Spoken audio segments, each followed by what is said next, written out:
I have another request, and this is actually a question to see whether you use the other broadcasters in the world. I go to bed late and wake up early, so I'm lucky enough to hear CBC radio overnight. And you get BBC and Australia, and I think China. I haven't been that early.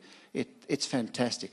Do you make a point of learning from BBC, ABC, which is Australian Broadcasting Corporation from Melbourne, and take up their tips and the ways of working as well? So that's my question. Conversations constantly with the public broadcasters of the world.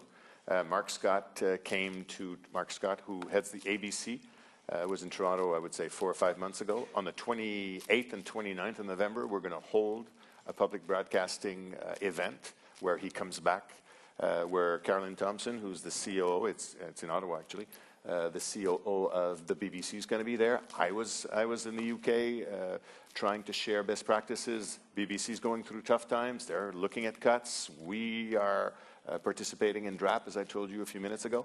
So yes, we are sharing not only content, but we're also sharing the concerns. I actually made a speech a few years ago where I started and I read 5 or 6 lines and I stopped. And people said, why are you stopping? I said, well, the words that you just heard were not my words. They were the words of Mark Thompson, who gave the same exact speech in the UK 3 weeks ago, because the same issues he's facing, we face in Canada about public broadcasting every day. So we share content, we have partnerships, and we also have a conversation about the management of our corporations in 2011.